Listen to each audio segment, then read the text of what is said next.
शेवटी या नाराजीचा फायदा घेऊन आम्ही सत्तेत यावं असा आमचा कधी भ्रमही राहिला नाही आणि असा विचारही आम्ही करत नाही. पण या नाराजीतून कमीत कमी सरकार चालवणाऱ्या नेत्यांनी काहीतरी सुधारणा करावी. जनतेचे प्रश्न तसेच प्रलंबित आहे. यांना फक्त निवडणूक आणि निवडणूक, स्वार्थ, खुर्ची याच्या पुढे जायला तयार नाही. आज जनतेचे अनेक प्रश्न प्रलंबित असताना पूर्ण 2.5 वर्षात फक्त आणि फक्त दारूच्या संदर्भातले निर्णय घेणे म्हणजे राज्याची प्रगती, उन्नती हा एक चुकीचा भ्रम या सरकारमध्ये होता.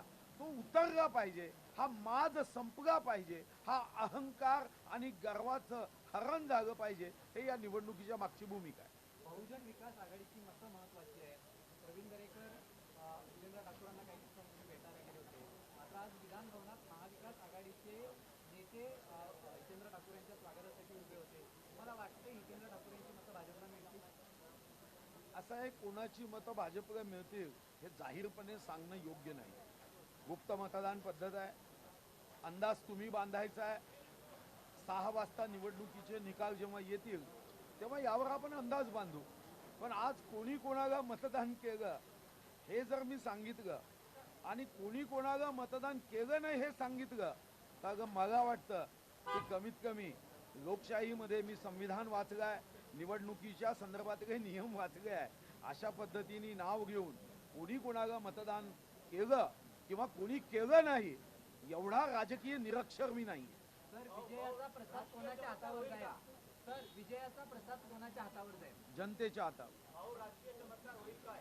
चमत्काराचा प्रश्नच उपस्थित होत नाही. विजयासाठी आम्ही लढतोय.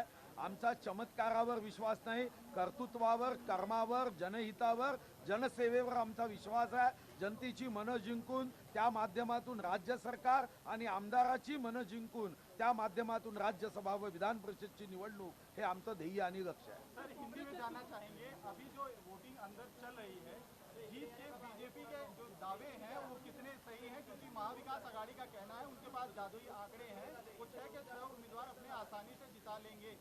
राज्यसभा के समय हमने दोनों ने भी दावे किए थे.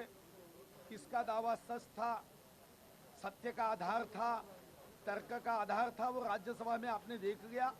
हमारी कोशिश उसी आधार पर जारी है कि विधान परिषद के इस चुनाव में हमारा 5वां उम्मीदवार ये जीत जाएगा, ये हमारा विश्वास है. महाविकास आघाड़ी और विशेष रूप से अपक्षों में बहुत असंतोष है. 2.5 साल से ज्यादा ये सरकार यहाँ है मगर जनता के सेवा में, जनता के हित में कोई काम सरकार ने किया नहीं.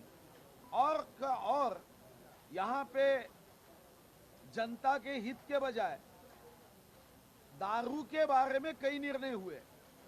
ऐसे ऐसे अचंभित करने वाले निर्णय हुए कि जनता के जीवन का प्रमोशन नहीं हुआ मगर मोहे के फूल से बनने वाले देशी दारू को इन्होंने प्रमोशन दिया और कह दिया कि अब इसको देशी दारू नहीं कहेंगे, विदेशी कहेंगे. ऐसे दारू के प्रमोशन देने वाले ये बेवड़ों को समर्पित सरकार है और ऐसे सरकार से जनता को अब पूरी तरह से मोहभंग हो चुका है. अब जनता की तरफ से हम यह लड़ाई जारी है. इस लड़ाई में हमारा विश्वास है कि जो लोग जनता के साथ है वो सद्विवेक बुद्धि को देखते हुए हमारे साथ खड़े रहेंगे. छोटे दल के नेता और अपक्ष किंग मेकर साबित हुए पिछले राज्यसभा चुनाव में भी, इस चुनाव में भी हर किसी की निगाह उनके ऊपर है, जिसमें से बहुजन विकास आघाड़ी के जो अभी हितेश ठाकुर आए उनको खुद वेलकम करने के लिए महाविकास आघाड़ी के आला नेता थे. तो आपको क्या लगता है कि ये किंग मेकर किसके साइड बैठेगी? क्योंकि जिसके साथ ये जाएंगे उन्हीं के उम्मीदवार जीतने वाले हैं. कैसे देखते हैं? ऐसा है कि कौन किसके साथ बैठेगा, कौन किसको वोट देगा, ये बताना उचित नहीं है. लोक प्रतिनिधि के बारे में जो कानून हमारे देश में बनाया गया है ये गुप्त मतदान है. किसने किसको वोट दिया, किसने किसको नहीं दिया, ये बताना ये राजकीय निरक्षरता है और इसलिए इस विषय में मैं जाना नहीं चाहूँगा.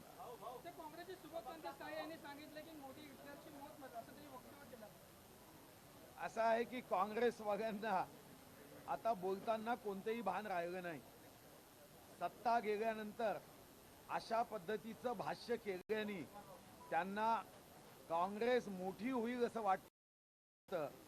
पण ज्या पद्धतीचं विषारी वक्तव्य ते करतात, अतिशय निंदाजनक वक्तव्य ते करतात, त्यातून काँग्रेस धीरे धीरे महात्मा गांधीजींनी सांगितलं की काँग्रेस विसर्जित केली पाहिजे.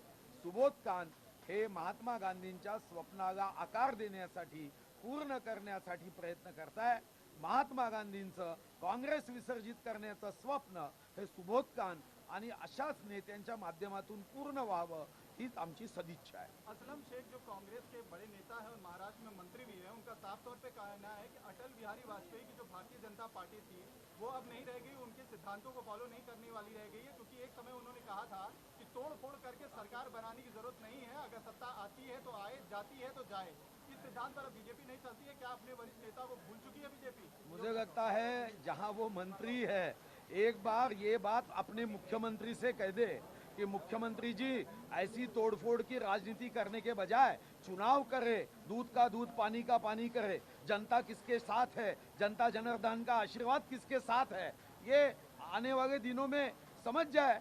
वो हमें क्या समझा रहे, जाके अपने मुख्यमंत्री जी को समझाओ कि तोड़फोड़ की राजनीति की. जनता ने 2,58,58,525 वोट दिए, 161 विधानसभा जीत के दी, बेईमानी की, जनता के साथ गद्दारी की, मतदाताओं का अवमान किया, अनादर किया. तो अटल जी को याद करो और कैबिनेट में कभी तो भी ये बात याद करवा दो.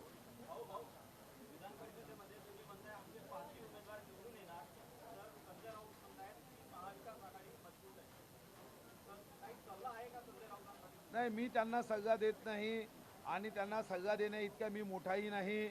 मला एवढी माहिती आहे की ते जे भाष्य करतात, वक्तव्य करतात, त्यासाठी समजून घ्यायला आपल्याला 1000, 2000, 5000 वर्ष संशोधन करावं लागेल. डॉक्टरपेक्षा कंपाऊंडर मोठा. भारतीय जनता पार्टी जिंकली पण विजयी झाली नाही.